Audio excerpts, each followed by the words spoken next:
Waking up this morning with more than 25 million people at risk for severe weather. Everywhere you see the red on this map. We've already seen severe storms overnight, and it's carrying into your morning commute.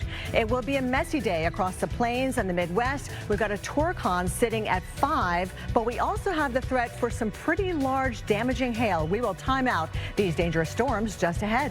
This is America's Morning Headquarters. I'm meteorologist Kelly Cass alongside meteorologist Jordan Steele and Stephanie Abrams. The Weather Channel also bringing you live coverage of the severe weather threat. Meteorologist Paul Goodlow will be live in Des Moines later this morning. Steph, we saw about 99 severe reports yesterday, including one tornado report in Kansas, but I'm afraid we'll see probably more tornado reports today. Yeah, there was another one, Kelly. I saw a second tornado reported there in Kansas. Hail up to golf ball size for us. And we do have just a couple severe thunderstorm warnings. What's going to happen later in the day is the atmosphere is going to rev up as we head into the afternoon, not only at the jet level, but also at the low levels. Those winds are going to converge and they're going to be quite intense, and so we anticipate more watches and warnings. Notice this is quite the spring storm. Severe weather on the front, and look at the snow on the backside. That colder air, by the way, will be spreading across the country. A couple severe thunderstorm warnings for you here into Nebraska, Butler, Lancaster, Seward County. We are seeing it, and everything is moving from south to north. We're going to go south and show you what it's looking like here into Kansas. We do have showers and thunderstorms. Eureka, Janesville, Madison, you are under this right now. Again, it's all moving northbound on the east side of that. And this is where we're going to continue to see the bad weather. It's going to get quite intense probably in Illinois, Missouri, Iowa. That's where those stronger winds really all start to come together. These thunderstorms could be cranking out the hail. Again, yesterday it got up to about golf ball size. That is severe. Severe hail is when it's 1 inch in diameter or larger. Golf ball is 1 3/4. So you see those hail parameters. We get the influence of some of that colder air. We also have the tornadic parameters, and those are going to get higher as we head later in the day for us. With all of that said, we do have a tornado watch from Nebraska down into Kansas, stretching over a little bit into Iowa as well. But notice Des Moines down to Kirkville, even going over into Illinois. This is where we have the best chance for tornadoes as we head throughout the day. And again, it has to do with the fact that that jet level wind is going to come cutting across here, and then that low level jet is going to be coming in as well. So we're going to get some more shear in the atmosphere. And then hail 2 inches or greater, that is lime size hail. We could see lime size hail or larger come crashing down as we head on throughout the day. So here's a look at our water vapor imagery, and you can see that upper level energy spinning here around Colorado and into Wyoming. This is why we're seeing that snow. You have that cold pocket aloft that's able to continue to keep the atmosphere cold all the way down to the surface. And then ahead of it, you've got that moisture coming up from the Gulf of Mexico, and we are right in the warm sector. And this is where you'd expect to see some of those stronger thunderstorms or along that warm front. And notice the winds. You could see some winds gusting 60, 70 miles an hour with these white lines are tightly packed isobars. And that means that those winds, by the way, are going to be very widespread as we go throughout the day today. A lot of us will be feeling it. But this afternoon, there's your tornadic support coming in with those low level winds. And then you get the jet level winds coming in, mid-level winds as well. We're going to get a little twist in the atmosphere, and that's what's going to cause that threat for tornadoes. That cold air aloft, too, that gives you instability. Cold air wants to sink, and you get all that warm, moist air at the surface rising. That's going to help give you instability and kick everything off. So as we go through the day, it takes as we head into around the afternoon hours to see things really pop off, and into the evening hours it will continue to stay stormy for us. But as we move into our Wednesday, the parameters won't be as intense for severe weather. We'll still have it. It's not like it just disappears, but as we head into Wednesday, Jordan, it's not lining up like it's going to today. Well, how about that warmth? We got sultry warm conditions here in St. Louis, which is where I'm standing, of course, thanks to our virtual view technology. These clouds that you can see, they will change over, and they will be full-on rain and storms, some of which obviously could be severe, especially for your afternoon commute, and especially after looking at what Stephanie just showed us. We're talking large hail, gusty winds, maybe a spin up or two. That's all on the table. Gusts could exceed 35 miles an hour. Please be on the lookout for maybe a downed tree, or obviously you got limbs that'll be kind of blowing down with this situation as well. So eventually you're gonna have to clean up because we could be looking at some of that debris flowing into our yards. Now, right Right now in St. Louis, we're quiet, as you can see, which is great for the morning commute. Waking up, obviously we've got the cloud cover. You're feeling that warmth. What you're going to notice is eventually seeing more of that green pop up overhead. And that doesn't come, though, until we head into the second half of the day. If you see any showers before that, they will be very, very minimal. But we could be looking at maybe some larger storms, isolated cells that we'll be keeping an eye on, blasting through St. Louis as we head into your afternoon and evening commute, 4 to 6 o'clock or so, and then it traverses eastward, and then hopefully by that time we're going to be done. Now, where we've been active this morning is back up into Nebraska, right here in parts of Omaha. You can see that severe thunderstorm warning, Butler, Lancaster, Seward County, right here on this section, of storms blasting up through I-80. And as we take a look at the overall model, the main initiation of these storms this morning pushes up towards Sioux Falls and gets into Minnesota, but we'll watch the back edge of these storms, maybe towards Norfolk. You guys could get hit with some feisty activity as we head into midday. Then yet again, back towards Lincoln as we head into tonight, and Omaha will be in the crosshairs. Sioux City, same story, because the area of low pressure is basically sitting right overhead. So we got to kind of go through several rounds before our severe storm threat diminishes. Now, the best chance of large hail is going to be east of Omaha, but technically speaking, we could still see some hail out of those cells that'll be working its way through Norfolk and some of those other locations. Des Moines got a better chance of seeing the damaging hail. We also have a better chance of seeing a tornado. Our Torcon is 5. Remember, our model goes to 10, or our threshold. And look at this. I mean, it happens this morning. We'll be watching for a tornado potential early morning through midday. Notice that wall of water pushing north and east by the afternoon. Still some rogue cells coming in as we head in closer to the evening commute. And those could, unfortunately, blossom into something that could warrant a severe thunderstorm warning or even a tornado warning, Kelly. So today's a day to stay weather aware. Yeah, I mean, yesterday, even the mid-Atlantic, we saw golf ball size hail in northern Virginia outside of D.C. Wind reports as well. Here comes that next system, Jordan, that you were just talking about in the middle of the country that moves over toward the eastern Great Lakes as we head throughout our Wednesday. So in the red, you've got Detroit, Indianapolis, but even down towards Nashville, we do have a marginal threat for seeing some damaging winds that could take down some trees and power lines, and even a tornado cannot be ruled out as we go through the day tomorrow. Torcon 3, places like Toledo, Fort Wayne, Indiana. It's a 2 down toward the Ohio River. Remember, the higher the number, the higher the threat. Here is a look at that heating that will be happening out ahead of our cold front, adding to that instability and energy. Here comes that line of thunderstorms by tomorrow afternoon into Kalamazoo, Michigan, right along the Indiana-Ohio state line. Warm front lifting northward as well, and along that front, we're also going to see some of those downpours. You got the strong low-level winds helping to support that tornado threat, but even if you don't get a tornado, damaging wind, that will be more of a problem, I think. You've got these strong mid-level winds supporting that damaging wind threat that could send trees down onto power lines. There are your showers and storms going as we head towards tomorrow morning. Right in the middle of Kentucky, you've got Lexington, right on down towards Nashville and Franklin, Tennessee. These storms pushing eastward into West Virginia and western PA, where the ground is already saturated. We had a flash flood emergency near Pittsburgh back later last week. So unfortunately, some of these storms could lead to some flooding here. You get another round of storms through Pittsburgh by late tomorrow night into early Thursday morning. I mentioned flooding for a reason, because it's not just Pittsburgh. You've got State College back toward the entire state of Ohio into the thumb of Michigan. This is where you have the chance for some flash flooding between tomorrow and Thursday morning. Let's zoom on into Detroit, starting off the clock at later on this evening. You've got a midday game for your Tigers. Hopefully they're done by the time this happens, because we start to see those showers and storms late tonight into the overnight hours. There's 4 o'clock in the morning. You're still hearing that thunder, the downpours as well. And then we get the worst round coming through in the afternoon as we get that daytime heating, and the system hasn't quite cleared all the way through yet. As we take a quick look at Fort Wayne, Indiana, South Bend as well, you see some of these storms rolling into our area by 1 o'clock in the morning. That might wake you up, right? With the heavy downpours, the wind blowing on through. As you can see, by Wednesday night, we're pretty much done with that situation here, Steph. All right, so let's talk about where we're not going to be finished with that situation, and that is the northern tier. Look at all of the thunderstorms that we have pulling northbound on the east side of this low. These white lines, these are called isobars, or lines of equal pressure, and the closer they are together, the breezier it is, and boy, oh boy, is it going to be windy out there. 40, 50 mile an hour gusts. Some of us actually could even see 60 or 70 mile an hour gusts, mainly back towards the plains where we have those high wind warnings. But through the day today, it is windy, it is wet, it's going to be raw. This lasts into our Wednesday. This pushes into the northeast, and we'll get to you in just a second. Yeah, there's the threat of flooding flooding. I don't think it's going to be too terrible. We're very dry here, so we could use this rain.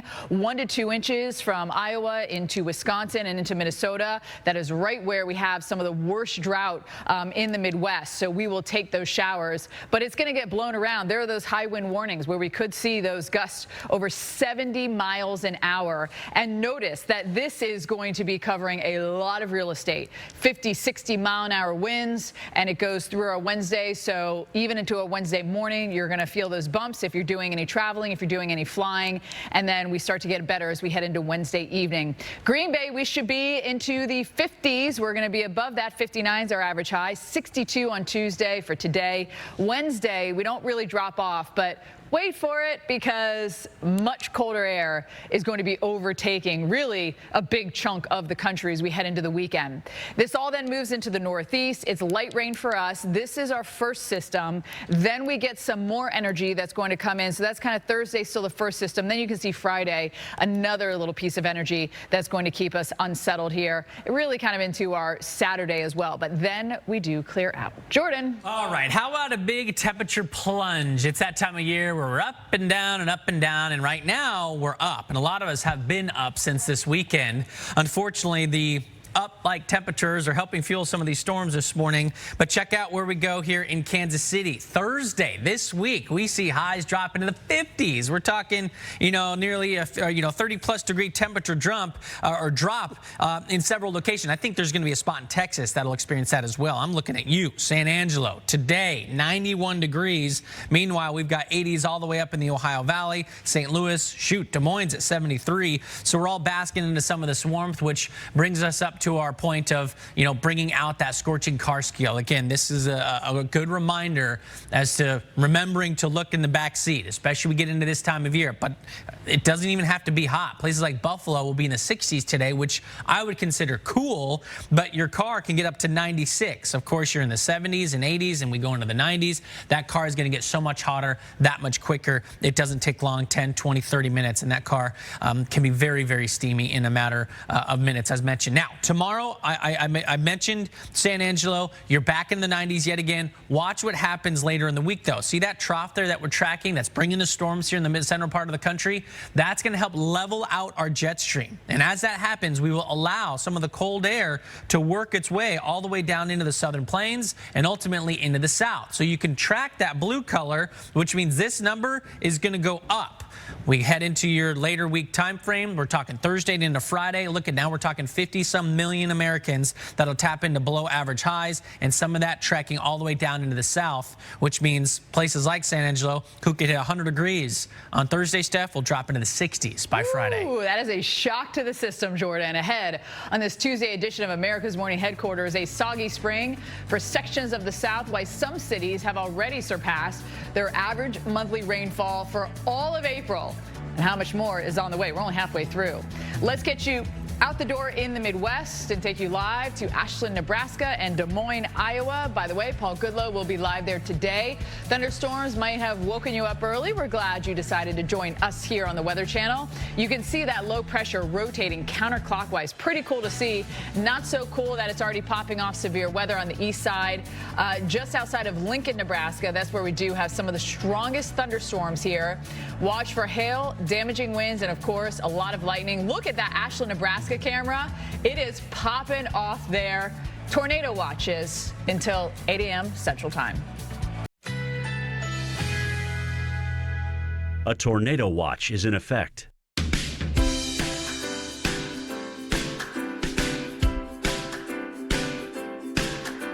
Currently in our area, 69 degrees under mostly cloudy skies.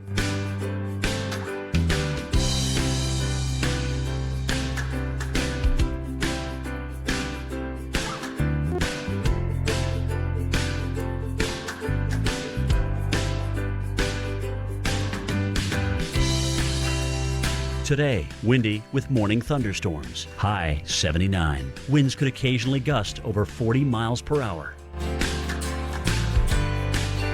Tonight, partly cloudy and windy. Low 57. Higher wind gusts possible. Here's our 7-day outlook.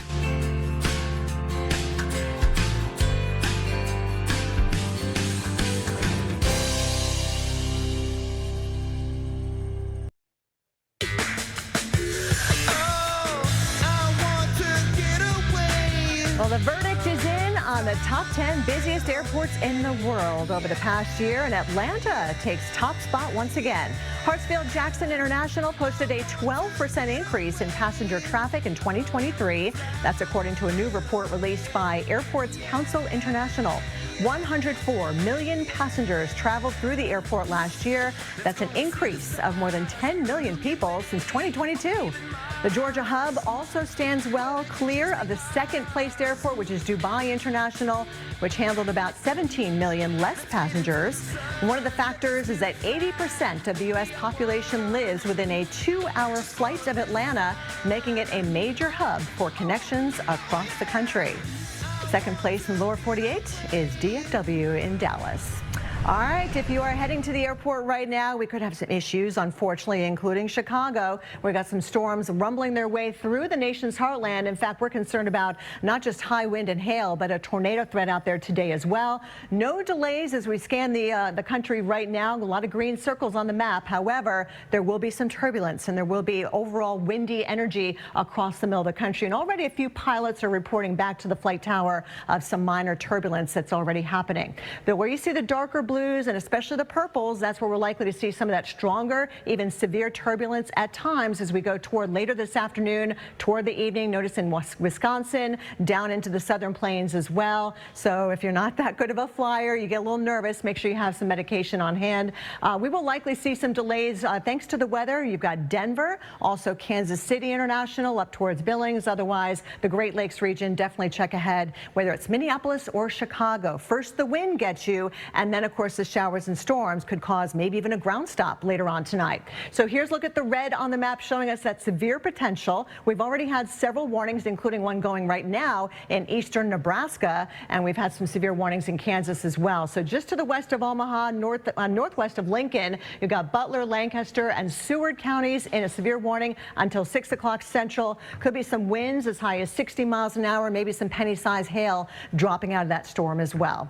Here's that tornado watch. A couple of them actually going all the way through 9 o'clock this morning Central Time, right here into Missouri, into Nebraska as well. So the I-70 corridor, I-64 also being affected, but especially Des Moines and the Quad Cities where that tornado threat is a bit higher. And then tomorrow, Jordan, it's still all about the Great Lakes, the Ohio Valley, even down toward Tennessee, where we could see more damaging winds and hail. All these storms are adding up in the rain department. In fact, checking in on one specific city, Shreveport here, where we average 5.19 inches of rain for the entire month. You want to guess where we sit so far this month? We are well above that. We're at 8.84 inches, okay? So Shreveport is already seeing a huge surplus, and we're only halfway done with the month. And it looks like we will get into more shower activity as we move the needle forward. Again, they're not just the only location. That's just the one we popped up. We've got the whole, month-to-date map here, which shows you from basically parts of the I-35 corridor in Texas, stretching across the Sabine, Mississippi River valleys, and back into the Florida-Georgia line, where we had several bullseyes here with some reds and even some purples that would indicate, 8+ inches of precipitation. Shreveport is obviously one of those locations. Now we take a look ahead. What happens this upcoming weekend? I got to say, it's just good that the Masters isn't going to be taking place this weekend, because it looks like it's going to be a bit more soggy, especially back into the southern plains. Look at Texas yet again, from Dallas down through Waco, Austin, stretching back into Fredericksburg, the Texas Hill Country. Both the European and the GFS puts a kind of a nice little bullseye for you folks, keeping the rain going and obviously filling up those lakes as we need. And of course, we're even bringing some rain back into the south, but not as heavy as what we're going to see in Texas. So the overall flow here, again, all stems from that area of low pressure. We're tracking with the big storms today and into tomorrow. But as the trough sets in and we see a little bit more of a sagging of the jet stream, we can bring some storm coverage back with our flow coming in out of Mexico and really enhancing some of the storm coverage from basically Texarkana all the way up into Paducah, where we got the best chance of maybe seeing some of these storms going severe. So once we head into this upcoming weekend, the front will sag a little bit farther to the south. Obviously, we've got that moisture in place. We know that that's going to be a trend for several days this week, and that means we'll have shower activity kind of working their way along the front as the front is sagging south, so we'll even see it in the Carolinas and, of course, into parts of Georgia and Alabama. But most of it does seem to give us the better chance back here into DFW, Little Rock, and some of these areas back into the south and the mid-south. So here's 6 o'clock on Saturday. You've got chances around the Red River Valley, back into Lubbock and into the Panhandle. We've got more storms for San Antonio. We're now at Saturday evening, so it's a stormy day all day long. Some of that energy will jaunt east, which ultimately impacts Birmingham, Huntsville, and even into Atlanta. We'll take a break and be back after this. Well, spring severe season is going full throttle today. Welcome back into America's Morning headquarters. We are tracking a significant tornado threat. Hail also could be quite large, over 2 inches here in America's heartland. Kansas City, St. Louis, Des Moines, and the Quad Cities all need to be on alert. Our Torcon values there, a 5 out of 10. The higher the number, the higher the threat. Jordan, 2 reported tornadoes yesterday, and we could see more actually today. Yeah, we got a new tornado warning here spawning in eastern Nebraska, where it's been very active this morning. In fact, since many of you have been sleeping overnight, maybe you couldn't sleep. All this racing towards Omaha, and of course, looking south and west of Omaha is where we've got the tornado warning embedded inside a severe thunderstorm warning. And looking at the reflectivity, you can see lots of thunderstorms kind of pushing from south to north across I-80, move through Lincoln. Butler, Sanders, and Seward counties are included in this, and it's moving north at 35 miles per hour. Now, as we zoom in, you could actually see where what we're looking at is going to be on the southern edge of this warning, which means if you're in Richardson, I need you to seek shelter as soon as possible, because when we take a look at the velocity, you can clearly see something right there where you've got the green and the red coming together. Of course, that's going to be the area, very tight rotation showing up here on velocity, which means we are obviously seeing something spinning. The question is it on the ground? Doesn't matter. You're in the warning, seek shelter, because even if it's up in the sky, it could come down at any moment and ultimately cause damage. Loma, Newman, coming to you. You can see your timeline on the left side of your screen here. As we get another 15 to 20 minutes, it'll be in your backyards. If it continues that track at 30 to 35 miles per hour, sometimes these storms can pick up momentum, so I would plan for it being there sooner rather than later, even though you're not really getting any rain right now in Newman. That will quickly change. So that severe thunderstorm warning and that tornado warning is continuing to push north. We'll keep you posted in Linwood and Fremont if it's going to be in your neck of the woods as this continues to track north. Look at all the lightning associated with this. We've got plenty of it here, which of course more storms expected for Lincoln and for some of these areas around I-70 and I-80. Kansas City's got some wet weather here this morning. You guys are definitely getting into some of the action for your morning commute. We talked a little bit about that yesterday. Look at this. New severe thunderstorm warning stretching right south of I-35 near Emporia. That thing is just now coming to fruition. We've got intense radar returns, which means blinding rain expected. This is for Coffee and Lyon counties. Of course, this I would interpolate also pushing north around the same speed as that tornado warning, anywhere from 30 to 35 miles per hour, and ultimately will impact places like Topeka and Lawrence as that cell continues to track in that direction. So you got your area of low pressure. Obviously, you've got these storms blossoming and kind of moving their way from south to north. More storms on the backside of this will come back into the game maybe for the second half of your day. So I want to make sure that you guys know once the rain subsides, maybe this morning, you could still have those chances of it picking up later on this afternoon. Your tornado parameters, obviously we've got, good levels to see, unfortunately, more tornado potential here today in this zone. We've got the Storm Prediction Center, which have highlighted much of northern Missouri, Iowa, and even western parts of Illinois in this section where our Torcon value is 5, which means, unfortunately, we're going to see more tornado warning spawn throughout the day today. And these storms have strong updraft strengths. We could be looking at big and even damaging hail.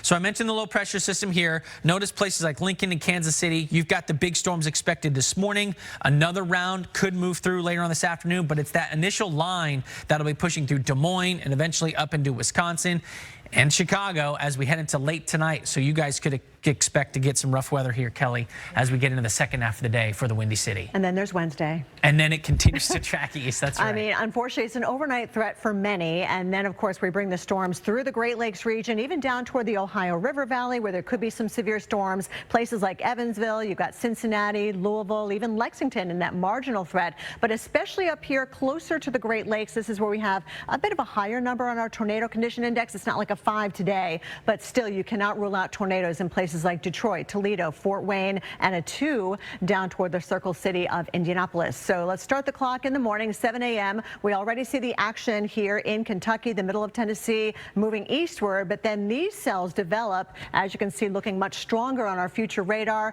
By the afternoon, as we've had that daytime heating, we do start to see some of those stronger winds coming through Detroit right around 5, 6 o'clock in the evening, and that kind of tail end stretching all the way down towards Columbus and Dayton, Ohio, and moving into the northeast as well as we head towards late Wednesday night into early Thursday morning. There will be a flood threat. Remember, many of these areas already saturated the ground, the pre-existing conditions, especially in the greater Pittsburgh area. So between tomorrow and Thursday, there could be some flash flood warnings going along with those severe warnings. We're talking about 1 to 2 inches of rain back here in the Midwest, though, where we actually do need it, especially right here in the eastern part of Iowa. We'll check travel coming up next.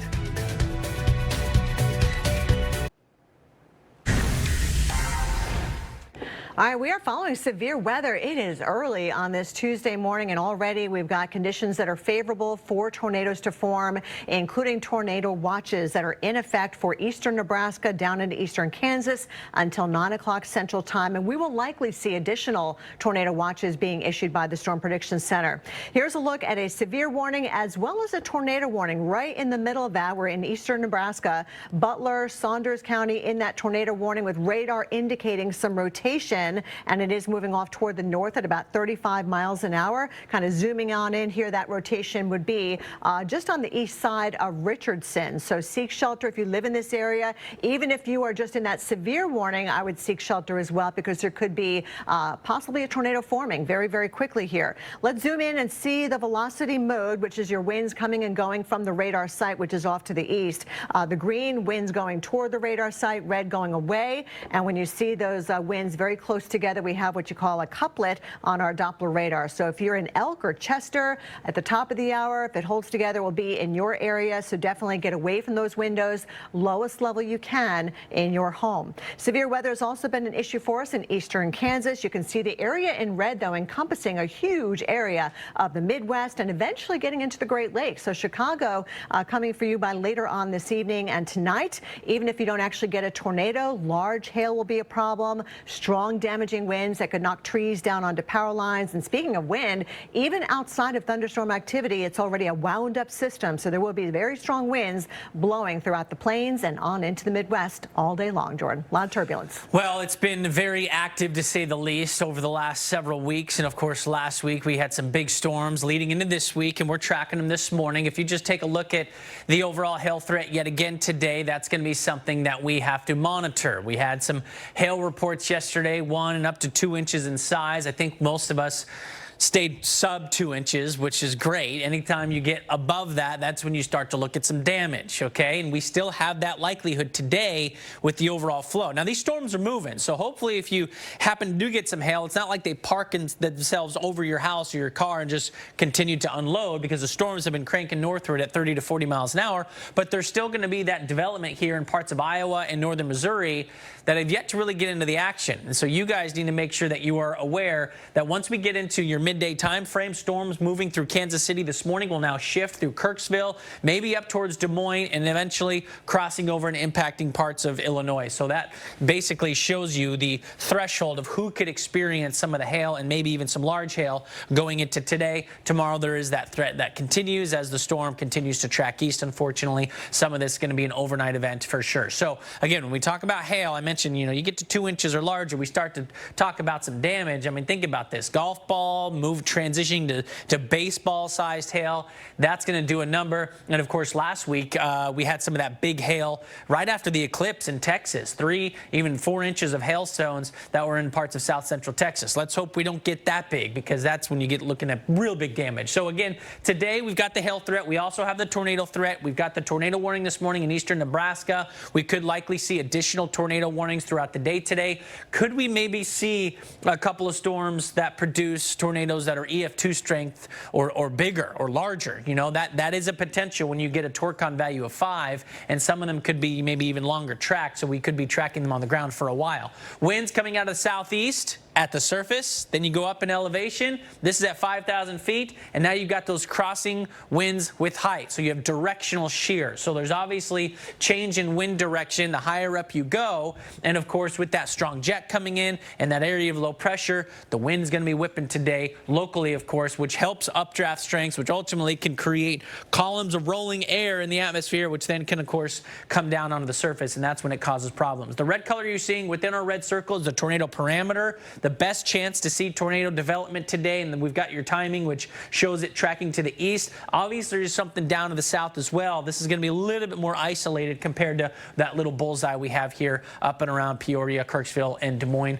which I mentioned, Kelly, some of this could survive through the overnight hours. That is unfortunate as it shifts east of Chicago. Doesn't lose much punch, does it? And unfortunately, we are still dealing with severe weather this morning. It's early in the day, even before the sun is up. So we know that the sun will do additional destabilizing in the atmosphere. But right now in eastern Nebraska, you've got a tornado warning within a severe thunderstorm warning. So even if the tornado doesn't actually affect your area, you could see some strong winds in excess of 60 miles an hour. As far as the tornado warning, you've got Butler and Saunders counties here in eastern Nebraska, right around the Richardson area, just northeast of Richardson. You now see that rotation right there with the green winds going toward the radar, red going away. And as we time it out for you, moving off toward the northeast at 35 miles an hour into Elk by about 5:58, Chester 6:07.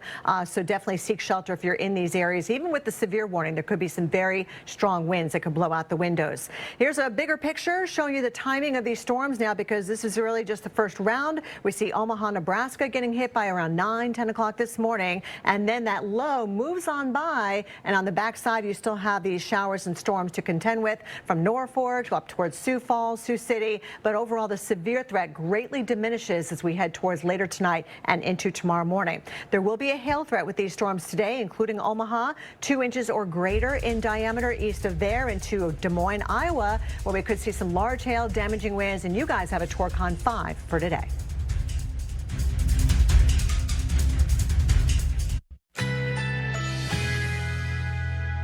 A tornado watch is in effect.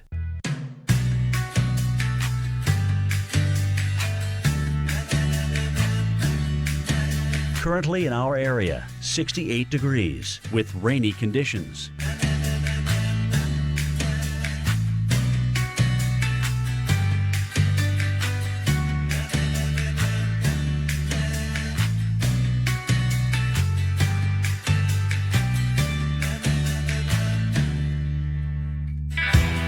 Today, windy with morning thunderstorms. High 79. Winds could occasionally gust over 40 miles per hour.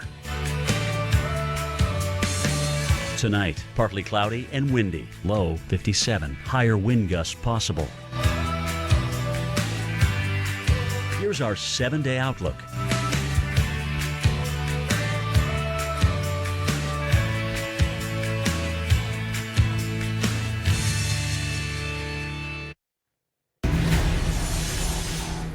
A new flash flood threat taking aim at the south central U.S. This comes after record rainfall inundated New Orleans and parts of Mississippi just last week. Several flash flood emergencies were declared as rescue crews quickly moved to save people from flooded cars. And we've got more rain on the way again today, which is bad news for the already saturated region. New Orleans, quite a difference from last year when you had drought. Now we have a surplus of more than 11 inches, and I just checked Tupelo, Mississippi. Your surplus for the year is over 8 inches. So yes, the ground a bit muddy out there in the south, and just this month alone you can see all that rain taking a bullseye right over eastern Texas with some pink showing up there. That's over a foot of rain. So definitely seeing a couple months worth of rain in just 1 month's time, and we're only midway through April. We've also seen some pretty heavy rain in the southern portions of Georgia down into Tallahassee, where we had that flash flood emergency for you just late last week. 1 to 2 inches of rain according to the European model, even 2 to 3 in that darker green, but the yellow spots of it over here in Texas, where we could see as much as 3 to 5. The American model says, you know what, that's right, we could see as much as 3 to 5 in eastern Texas, but still a huge swath of 2 to 3 leading into Louisiana and portions of southern Mississippi as well. So we've got the moisture, that is for sure. It's a little bit of a muggy atmosphere down toward the Gulf Coast. Dew points are rising out ahead of our cold front. It's also going to be leading to the instability, by the way, as we head towards Thursday Thursday, and that's when severe weather will be possible from Paducah, Kentucky, all the way down through Little Rock, Mountain Home, Texarkana, but even Dallas and Austin, you're in that marginal threat for severe storms as we head toward the end of the week and even into the weekend. Still looking pretty unsettled. That moisture remains in place down toward the Gulf Coast. Front finally sweeps on through most of the south as we head toward the second half of the weekend, but still coastal Carolina is looking at a bit of wet weather out there. Here's a look starting the clock on Thursday. This is when the storms start to ramp on up here. You can see by 10 o'clock at night Thursday, there will be around Little Rock, moving across the Mississippi into Tupelo. More storms developing down towards Texas and Oklahoma as we start off the weekend, 6 a.m. And not good news for your garage sales and maybe heading out to the farmers markets.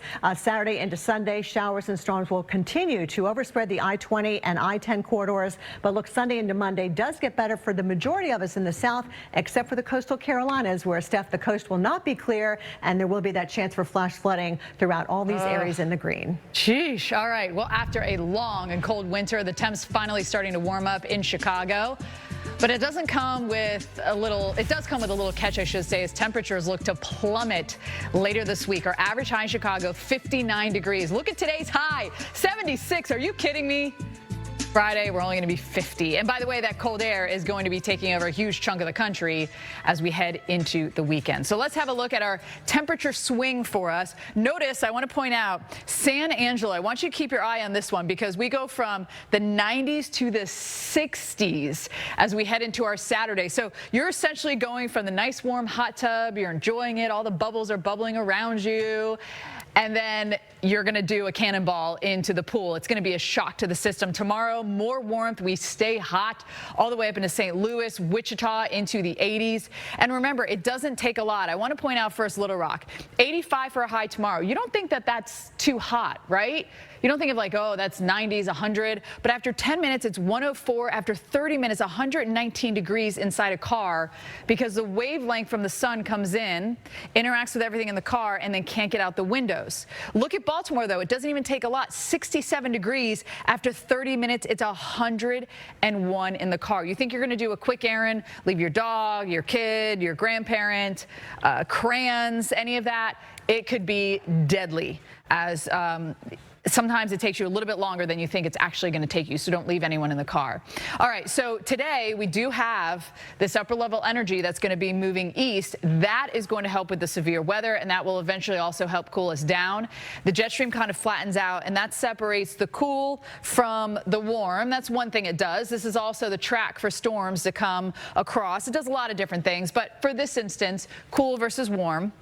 And notice that we have 193 million, nearly 200 million with above average temperatures. Remember, the population of the U.S. as a whole is about 329 million. So that gives you just an idea of how many people are hot. But that's going to change as we go over time, Friday into our Saturday. Notice that we have more people that are below average than above. Jordan. All right, we do have a new tornado warning that we are tracking. Of course, we've been looking at a lot of activity in Nebraska, but this one is down into Kansas, where it's just south and west of Kansas City. Of course, looking at Topeka as well, getting closer to you. We've got Osage County here, which is right near, within Osage City. Plenty of rain, lightning, heavy precipitation stretching northward. These storms have been moving around 30 to 40 miles an hour, and this one's got pretty good indication of some of a couplet here kind of coming together just west of Melbourne. I want you guys to make sure to get in your safe place if you're in Osage City, because that storm is tracking north and east. Looking at the timelines here, Fairfax 613, Four Corners 620, and Elk at 626. More on this when we come back.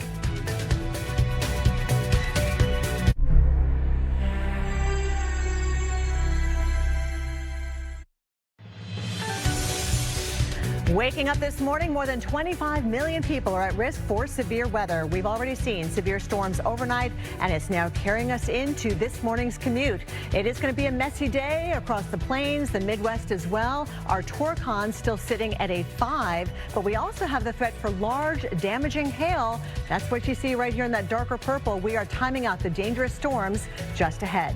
This is America's Morning Headquarters. I'm meteorologist Kelly Cass alongside meteorologist Jordan Steele and Stephanie Abrams. The Weather Channel also bringing you live coverage of the severe weather threat. Meteorologist Paul Goodlow will be live in Des Moines later this morning. Steph, over 100 severe reports yesterday, and already this morning we've had several severe warnings and even tornado warnings. We have a tornado watch that's in effect for us. We have severe thunderstorm warnings, tornado warnings. These are the ones that you really have to pay attention to because that means it's imminent or it's occurring. If it's a severe thunderstorm warning, that means a severe thunderstorm is imminent or occurring, meaning winds could be 58 miles per hour or greater, hail an inch or more in diameter, a lot of lightning and heavy rain. But of course, we want to focus in on this tornado warning into eastern Kansas. That is, all the cells are moving to the north. This is moving to the north at 40 miles an hour, and it's going to make its way just to the east of Topeka, Kansas. Very heavy rain. It is just to the east of Osage and then moving towards Elk, Kansas as well. And we have a tight rotation right there. Look at that tight rotation there. Red means your winds are going away from the radar, and then the green-blue means it's coming towards. And so if you put a pencil in between your hand and do towards, away, then therefore you are going to see that rotation. All right, this is a correlation coefficient.